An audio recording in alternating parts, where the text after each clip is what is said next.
Thì như lời hứa ngày hôm qua là hôm nay tôi sẽ nói cho các anh chị nghe về cái vấn đề gọi là đầu tư tại những nước đang phát triển, đầu tư tại những nước nghèo.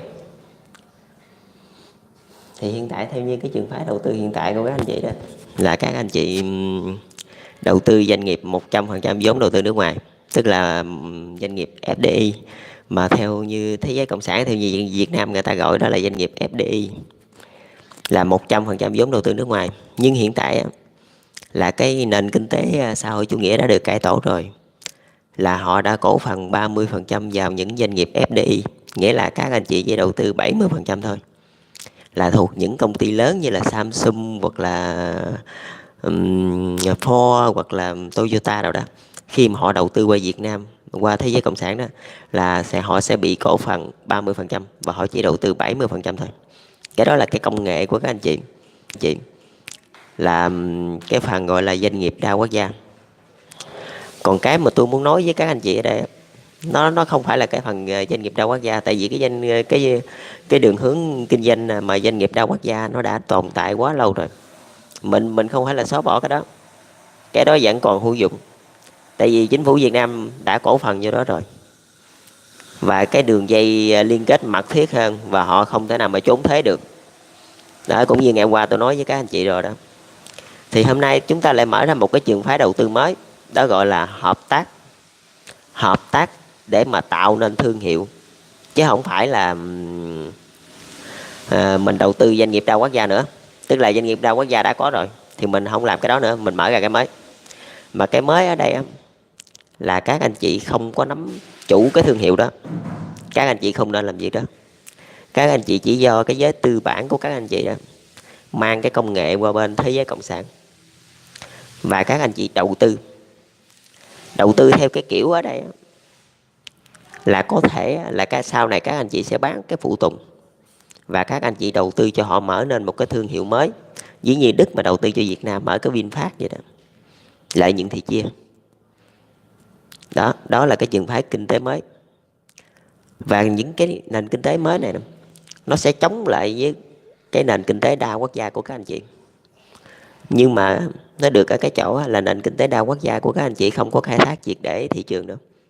Chỉ có cái nền kinh tế mới này thôi, nó mới gọi là len lỏi vô trong những cái gọi là cái nước vô sản, và những cái nước đang phát triển mà họ đang sợ cái là gọi là cái sự thao túng thị trường của những tập đoàn đa quốc gia.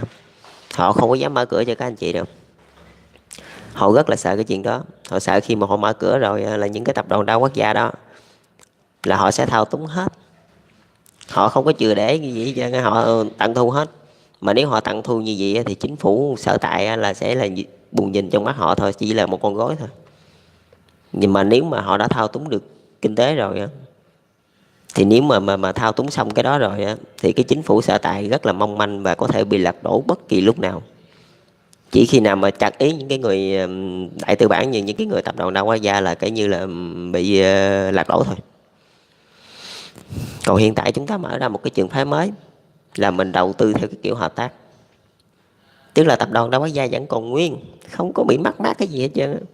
Nhưng mà hiện tại vì các anh chị đầu tư như vậy, các anh chị hăm he cái thị trường của người ta, các anh chị hăm he lật đổ chính quyền, nên họ cho các anh chị đầu tư thôi, nhưng mà chỉ trong một cái giới hạn, chỉ trong một cái hạn mức nhất định. Thậm chí bây giờ họ cổ phần thẳng vô đó luôn, thẳng vô những doanh nghiệp đa quốc gia luôn, để họ kèm các anh chị lại. Họ không có cho các anh chị thao túng cái thị trường đâu. Vì chỉ còn một cách duy nhất là các anh chị phải hợp tác với họ, chỉ có cách đó thôi. Mà khi mà các anh chị hợp tác với họ rồi đó, là mới nảy nở ra những cái gọi là những cái doanh nghiệp mới, những cái thương hiệu mới như VinFast vậy đó. Đó cũng là một cái cơ hội làm ăn cho các anh chị. Ví như xe Ford đi, có thể kinh doanh ở trên toàn thế giới với cái giá gọi là Ford Ranger hiện tại bây giờ đó là với cái giá trên dưới là từ 30 cho tới 35 ngàn đô. Thì hãng Ford cũng lại là hãng Ford. Hãng Ford lại tiếp tục liên kết với Việt Nam. Mình giả sử vậy đi.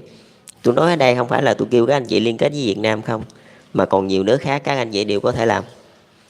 Đó, ví như hãng Ford đi lại liên kết với Việt Nam để cho ra đời một cái hãng xe bán tải, như giả sử như là thương hiệu ABC đi, xe bán tải ABC đi chẳng hạn. mà cái giá chỉ có 20 tới 25 ngàn thôi. Đó, chúng ta đánh vào những cái phân khúc thấp hơn. Còn cái thương hiệu Đa Quốc Gia thì đã uy tín từ hồi nào tới bây giờ rồi, cái đó làm sao mình lật đổ họ được. Họ vẫn còn nguyên, không có bị gì hết. Nhưng mà cái thương hiệu mới này nó sẽ thắt chặt giữa các chính phủ lại với nhau là một. Thứ hai nữa, nó sẽ khai thác triệt để thị trường hơn. Và lợi ích ở đó là chia đều. Tức là thế giới tư bản họ có một, rồi thế giới vô sản họ cũng có. Chứ nếu mà mình không chia cho họ, mình qua đó mình đầu mình lấy hết tiền lợi thì cũng chắc gì họ đã mở cửa cho mình làm. Họ không có mở cửa cho các anh chị làm đâu, họ chỉ quy hoạch một cái khu công nghiệp rồi họ cho các anh chị vô đó thôi. Và đa phần các anh chị sản xuất là các anh chị không có bán được ở cái nước sở tại, mà các anh chị phải trở về nước các anh chị bán. Nghĩa là các anh chị phải nhập khẩu những cái đó lại. Mà nếu mà các anh chị nhập khẩu những cái đó lại thì lẽ thuộc về ai? Lẽ thuộc về cái chính quyền sở tại. Vì vậy những cái doanh nghiệp đa quốc gia họ phải buộc phải trốn thuế. Trốn thuế với cái chính quyền sở tại là theo ý của chính phủ, là theo cái chiến lược của các anh chị. Nhưng mà trường phái kinh tế mới hiện tại bây giờ là không có trốn thuế được nữa. Nếu mà trốn thuế như trốn thuế ASEAN đi, người ta mà đóng cửa thôi là cắn lưỡi liền. Mình phải đi một cái đường khác. Đó, cái đường hợp tác đó đó. Đầu tiên thì các anh chị nghĩ rằng tại sao tôi lại đem cái gọi là cái công nghệ của tôi qua để mà phát triển đất nước các anh. Nếu mà mình nghĩ theo cái trường phái cũ là như vậy. Còn trường phái mới này tôi đem công nghệ của tôi qua, tôi hợp tác với anh làm ăn rồi chia lời. Nghĩa là tôi có thể khai thác được cái thị trường trong nước của các anh mà các anh không khai thác được hết được đâu. Thì các anh chị cũng biết rồi, thế giới tư bản họ giỏi về kinh tế.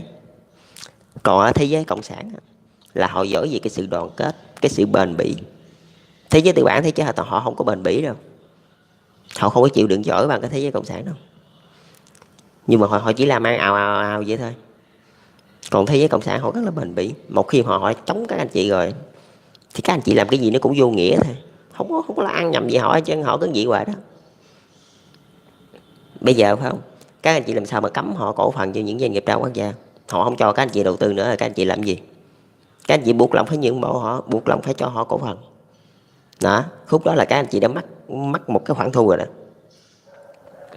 Mà nếu mà các anh chị không đầu tư lại cái khoản kia thì các anh chị mắc trắng. Nếu như các cường quốc thì tôi giả sử bây giờ đi, như thủ tướng nước Anh Angela Merkel đi, bà đầu tư về Việt Nam mà đó, bà mở cái VinFast đó. Rồi vài bữa nó mở sản xuất mô tô luôn, sản xuất xe mô tô thể thao đó. Thì các anh chị nghĩ đi, nếu mà Mỹ, Anh, Pháp không nhúng tay vô, vậy là một mình anh là thủ tướng Đức là bà hốt hết. Không, tại vì lợi ích mà các anh chị không làm thì người khác người ta làm thôi. Thí như thế giới đại tư bản, tôi đứng với một người khởi nghiệp đi, tôi mời các anh chị không làm thì người khác người ta làm thôi. Nó đơn giản vậy thôi, chứ cũng không có phải là đây tôi không ép các anh chị. Mình ở đây tự do, các anh chị được quyền suy nghĩ. Nhưng mà đừng có quá lâu thôi. Nếu mà lâu quá kinh tế thị trường mà các anh chị, lâu quá là họ sẽ hốt hết. Những cái người tư bản khác họ sẽ hốt hết. Thì nhiên trong nước của các anh chị thôi, khi mà các anh chị mở một cái doanh nghiệp nào đó mới đi, thì những nhà đại tư bản họ sẽ nghĩ tới những cái doanh nghiệp đó, coi những cái doanh nghiệp đó, coi cái doanh nghiệp nào mà có thể tạm gọi là chấp nhận được. Mà nếu mà họ phát hiện ra cái doanh nghiệp nào mà gọi là tốt, gọi là ngon rồi đó, họ sẽ tranh nhau để mà nhào vô cái doanh nghiệp đó. Chỉ cái là ai đi trước thì được hưởng lợi trước thôi, chứ bây giờ nó biết nói làm sao vậy. Không, cái này là không, cái này không phải là ép, mà là rõ ràng với nhau thôi. Mình làm ăn chia lợi ích. Tại vì tôi làm cũng có lợi ích của các anh chị nữa chứ không phải không có. Mà nếu tôi chỉ mở cửa cho nước Đức thôi, như vậy thì tôi coi thường nước Mỹ, tôi coi thường nước Anh, nước Pháp sao? Bởi vì tôi phải mở cửa cho hết tất cả mọi người. Ai đầu tư cũng được, tôi cũng không quan tâm cái chuyện đó. Không quan tâm là vấn đề ai là đầu tư, phải không? Nhưng mà các anh chị đừng có nghĩ là tôi gài các anh chị là các anh chị nóng ruột, các anh chị nhảy vô, cái này không có. Cái này là các anh chị là người làm ăn, tôi cũng vậy. Mà tôi có dự án, tôi có mô hình làm ăn, thì các anh chị qua làm với tôi thôi. Các anh chị có tiền vậy thôi, tôi cũng như một người khởi nghiệp thôi. Chứ tôi cũng đâu có khác cái gì đâu, tôi đâu bao giờ gài các anh chị để làm gì. Nhưng mà tôi nói với các anh chị, mình đầu tư doanh nghiệp đa quốc gia đã tới cái lúc thối chào rồi. Các anh chị chưa thấy đâu, khi mà VinFast nó ra đời đi, nó sẽ đánh khắp thị trường luôn. Lúc đó doanh nghiệp đa quốc gia sẽ phải nhượng lại cái miếng bánh thị trường, nhượng lại cái phân khúc thấp đó cho VinFast. Thì không thể nào mà chống lại được, thì cái giá nó rẻ hơn. Ví như Ford Ranger đi, 30 tới 35 ngàn đô. Tôi ra một cái hãng xe ABC khác, Cũng xe bán tải tôi bán có 25 ngàn thôi, các anh chị làm gì? Không lẽ các anh chị đi phạt tôi? Tôi cho rằng các anh chị không nhập khẩu chỗ tôi luôn, nước Mỹ không nhập khẩu xe ABC đó luôn. Nhưng mà còn nhiều nước khác, Mexico thì sao, Brazil thì sao? Phải không? Các anh chị đâu có cấm được, các anh chị đâu có kêu mấy nước đó cấm được, trong khi các anh chị đang mở gọi là tự do kinh tế. Mà cuối cùng bây giờ các anh chị ra lực, các anh chị kêu đồng minh, các anh chị cấm cái hãng xe đó, như vậy là các anh chị đâu có khác gì cộng sản đâu, các anh chị cũng như giống hệt. Phải không? Là các anh chị bây giờ mà các anh chị nổi nóng là các anh chị sẽ y vô cái chỗ đó, y vô cái vụ mà của những người cộng sản thôi, là các anh chị cấm. Phải không? Tại vì nó mắc cái lợi ích của các anh chị. Nhưng mà chúng ta vẫn còn một cái trường phái thứ hai đó. Trường phái thứ nhất là doanh nghiệp đa quốc gia. Nhưng mà tôi nói thiệt với các anh chị luôn, các anh chị sản xuất như nước Nhật Bản đi, họ đầu tư qua đây biết bao nhiêu, rất là nhiều luôn. Như chả cá sarimi rồi đó, nhiều lắm, nhiều cái loại ẩm thực mà họ đầu tư ở bên Việt Nam lắm, Nhật Bản với Hàn Quốc. Nhưng mà đa phần những cái loại ẩm thực đó đó, họ đều đem về nước, đem về Hàn Quốc hoặc là đem về Nhật Bản họ bán ở bển. Chứ bên đây thị trường ta không xài. Tại vì sao? Tại vì lợi nhuận anh lấy hết, tôi đâu có ngu gì mà tôi đưa cái thị trường của tôi cho anh. Anh chỉ sản xuất, anh chỉ mướn nhân viên của tôi thôi, rồi anh đem về bển để anh bán buôn, anh làm gì đó anh làm. Chứ ở đây tôi không mua cái đó. Cho dù anh có đem ra thị trường anh bán, tôi kêu dân tôi không mua, rồi anh làm cái gì? Không lẽ anh đi quýnh lộn? Cái đó là cái lý do mở cửa bao nhiêu năm qua là nó là như vậy đó. Tức là tôi chỉ thu thế của anh thôi, còn anh làm gì được với cái thành phẩm của anh đó thì kệ anh, tôi cũng quan tâm. Đó, thế giới cộng sản họ mở cửa bao nhiêu năm qua là như vậy đó. Thì các anh chị, lúc mà các anh chị mà vô đó rồi, các anh chị phải phát hiện ra cái chỗ đó. Nhưng mà tôi biết chắc rằng các anh chị không có cái, không gọi là các anh chị không thể nào mà các anh chị nói với thế giới cộng sản là sao mày không mở cửa rằng mày mua hàng của tao. Các anh chị không thể nào nói được gì, tại vì lợi ích nó thuộc về các anh chị hết. Ở đây chúng ta làm là chúng ta dung hòa lợi ích cho đôi bên thôi. Chứ nếu nói công bằng thì không phải, tại vì các anh chị tiền của các anh chị, công nghệ của các anh chị, thế giới vô sản họ có ông mẹ vậy đâu mà công bằng. Phải không? Thì giờ anh không có tiền, anh không có công nghệ nữa thì anh phải chịu lép người ta thôi, chứ làm sao giờ thì anh lấy 40%, ta lấy 60%, vậy thôi. Thì mình chia thị trường ra với nhau. Nhưng mà cái cách đó đó, anh chị đầu tư doanh nghiệp đa quốc gia các anh chị không khai thác được đâu. Nhưng mà các anh chị đầu tư những cái thương hiệu hợp tác đó, là các anh chị dành cho những người tư sản biến thể của các anh chị đó. Các anh chị đưa họ qua bên đây để mà hợp tác, để làm nên những thương hiệu mới. Và đặc biệt của những người tư sản biến thể là không cho họ làm doanh nghiệp đa quốc gia, không có cho họ làm thương hiệu đa quốc gia. Họ phải qua đây hợp tác với những người vô sản để mà phát triển nên những cái thương hiệu mới. Rồi lợi ích chia 7-3-6-4 gì đó cũng được. Cái đó là tùy theo các anh chị thỏa thuận thôi. Nhưng mà các anh chị làm cái kiểu đó là những cái doanh nghiệp đó họ mới đi sâu vô trong tận cùng của thế giới cộng sản, không thì mới được. Chứ còn bây giờ mà các anh chị mà dựa trên những cái đa quốc gia thôi, tôi nói thiệt á, các anh chị ngã trường phái kinh tế mà các anh chị giao cho một người nào đó nắm tiền nhiều quá, các anh chị cũng nguy nan lắm, chứ cũng không có tốt lành vậy đâu. Rồi cái người đó khi mà họ ép được thế giới cộng sản rồi đó, họ quay lại họ ép các anh chị. Các anh chị tôi nói thiệt luôn, cũng không bao giờ dám chặt ý mấy người đó đâu. Và bây giờ các anh chị mở ra một cái trường phái thứ hai, nghĩa là hợp tác với thế giới cộng sản. Còn cái doanh nghiệp đa quốc gia họ cứ đầu tư vô thôi, mà họ vẫn phải hợp tác, họ vẫn phải bán cổ phần cho thế giới cộng sản thì người ta mới cho họ đầu tư, còn không người ta không có cho họ đầu tư đâu. Nhưng mà các anh chị vẫn còn một cái trường phái thứ hai, đó là đưa cho những người tư sản biến thể. Và chính họ là những người vô sản, họ có khả năng đưa doanh nghiệp đó đi đến tận cùng luôn, đi đến tận cùng của thị trường vô sản. Tại vì sản phẩm họ rất là gần gũi, như Ford thì bán 30 đến 35 ngàn, còn cái chiếc ABC đó thì chỉ bán có 20-25 ngàn thôi. Thậm chí nó bán tới 10 mấy 20 ngàn cũng không chừng nữa. Tại vì sao? Tại vì cái giá lao động bên đây nó rẻ, nó phù hợp với cái thị trường hơn đó. Cái đó là cái cách các anh chị khai thác, và lợi ích gì đều cho đôi bên. Nó vừa phát triển được cái nước sở tại, mà các anh chị vừa có lợi ích, thì người ta không có chống các anh chị được. Chứ nếu mà các anh chị mà phát triển mà các anh chị chỉ đưa cái lợi ích của các anh chị lên hàng đầu, thì tôi nói thiệt luôn, người ta sẽ sẵn sàng chống đối các anh chị dưới mọi hình thức. Tại vì người ta không có chấp nhận cái chuyện đó, không thể nào mà chấp nhận cái chuyện gọi là các anh chị gọi là làm ăn kinh tế này, các anh chị của người ta làm lợi ích nhiều các anh chị lấy hết, đâu được, ta đâu chịu mấy chuyện đó. Trong khi dân chúng người ta dang cái lưng ra làm mà để nuôi các anh chị thì người ta đâu có chịu. Thì buộc lòng các anh chị phải đầu tư qua bên đó, FDI thôi, bao nhiêu năm qua. Đó, làm xong rồi đem sản phẩm về đi chứ bán ở đây ai mua. Cái đó là cái đơn giản thôi, tôi nói các anh chị đơn giản thôi. Bây giờ các anh chị cứ nhìn kỹ đi thì nó như vậy đó. Không mà các anh chị không chịu cũng được, tại vì giá lao động bên đó nó rẻ. Rồi các anh chị đầu tư qua các anh chị kiếm lợi. Vậy thôi. Còn bây giờ mình thị trường mở rồi, lao động rẻ thì mình làm kiểu lao động rẻ. Còn cái lao động nào mà gọi là mắc tiền thì mình làm theo kiểu mắc tiền. Và đó cũng là cái cách đó mà các anh chị phát triển cho những nước đang phát triển, bằng một cái cách hết sức là tế nhị. Tức là cho họ có những thương hiệu, thậm chí là những thương hiệu đa quốc gia. Các anh chị cần gì? Các anh chị cần tiền chứ cần gì. Thấy không? Thì thương hiệu nào cũng vậy. Tôi không cần biết cái thương hiệu nào, như nước Đức đi, bà không bán được Mercedes đi, bà không bán được Audi hoặc Volkswagen ở Việt Nam đi, nhưng mà bà còn thằng VinFast.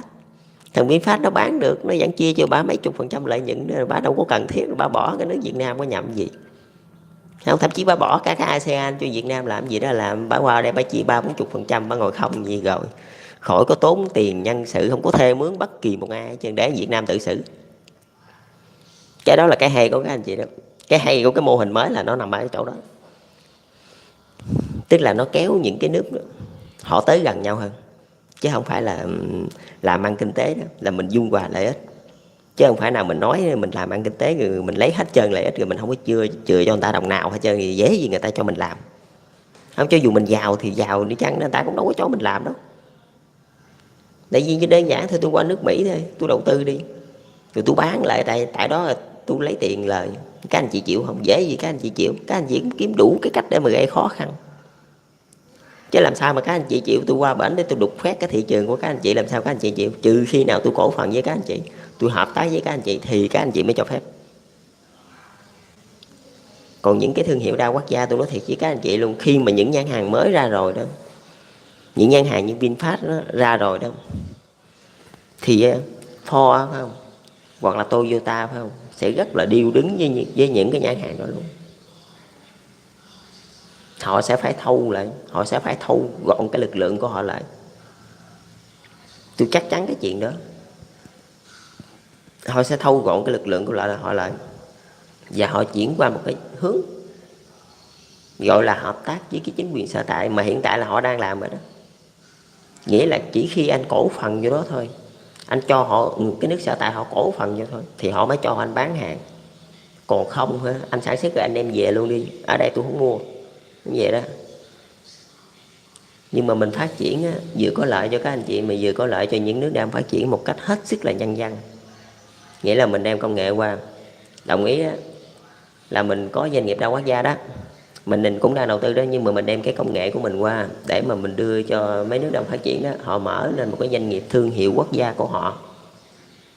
Mình chỉ lấy 30% lợi nhuận thôi, nhưng mà đó là một cái tiền đề để cho cả cái doanh nghiệp đa quốc gia của mình và cả cái doanh nghiệp mà mình mới mở đó có thể tồn tại được, có thể chạy guồng trên thế giới này mà không có bất kỳ một ai ngăn cản. Đó là hai cái đó nó đi song hành với nhau. Mà nếu mà không có cái chuyện đó rồi thì nhiều chính quyền họ sẽ không có cho doanh nghiệp đa quốc gia bước chân vô đó. Thậm chí họ sẽ gây đủ khó khăn. Giống như Việt Nam đi, nhập một chiếc xe bao nhiêu tiền? 30.000 thôi chứ gì. Thậm chí 15-20 ngàn thôi mà có thể đánh thuế lên tới gần 50 ngàn. Đánh thuế lên tới 1 tỷ mấy, 2 tỷ. Nghĩa là họ làm vậy đó, đánh thuế 200%. Đó là gọi là thuế tiêu thụ đặc biệt. Ở Việt Nam là có cái thuế đó, đánh thuế 200% cho những mặt hàng xa xỉ. Thì các anh chị làm sao? Không, các chị đâu bán được đâu, tại vì người ta đâu có mua. Mà khi mà người ta nhả thuế, lại người ta nhả thuế với những cái dòng khác như xe nhập từ Trung Quốc đi. Các anh chị nghĩ sao chiếc 7 chỗ đi, Fortuner đi, của Nhật Bản đi, thì 900 triệu cho tới 1 tỷ, là từ 45 ngàn cho tới 50 ngàn đô la. Còn cái xe nhập khẩu của 7 chỗ của Trung Quốc, chiếc John đó, John Z8 đó, là các anh chị nghĩ sao có 35 ngàn đô la thôi. Đó, tại vì sao? Tại vì người ta không có đánh thuế. Tại vì sao? Tại vì cái giá nhân công người ta rẻ. Đó, nó ăn vô cái chỗ đó. Người ta chỉ có 30 mấy ngàn thôi thì các anh chị cũng 7 chỗ, cũng như chiếc Fortuner thôi, Toyota Fortuner thôi. Thì các anh chị nghĩ liệu rồi Toyota Fortuner đó là sẽ còn chịu đựng được bao lâu nữa? Sẽ không có chịu đựng lâu được đâu, tôi chắc với các anh chị luôn, không có chịu đựng lâu được đâu, là sẽ mất thị trường luôn. Đó, buộc lòng các anh chị phải nhả ra, phải nhả cái công nghệ mình ra bớt. Đó, các anh chị hợp tác vậy đó. Rồi bên đây người ta lại chia ra hai dòng, tức là người ta nhường các anh chị một bước, các anh chị nhường ta một bước, là các anh chị hỗ trợ người ta xây dựng cái thương hiệu quốc gia, rồi người ta lại nhường các anh chị một bước, là người ta cho dân chúng của người ta mua cái loại xe mắc tiền của các anh chị đó. Đó, thì như vậy các anh chị mới bán được. Chứ còn không, người ta mà chịu đánh thị trường thì các anh chị cũng không có làm gì được người ta đâu, tại vì người ta phủ hết trơn, các anh chị làm sao mà bán buôn gì được nữa. Ngày hôm nay là tôi quay like luôn chứ, tại vì mới mua điện thoại mới có cái chức năng này, còn cái điện thoại cũ thì không có. Rồi quay like cho mọi người coi cho vui vậy mà, chứ để thấy mình quay cái kia hoài thấy nó cũng kỳ. Bữa nay mình trực tiếp luôn, ngồi nói chuyện luôn, ai có thắc mắc gì thì muốn hỏi gì hỏi gì đó hỏi. Tôi thì cũng đơn sơ thôi chứ cũng không có gì, tôi chỉ nói với các anh chị là về cái vấn đề đó. Thôi 20 phút rồi, để tôi đăng lên cái đi rồi tôi quay cái khác.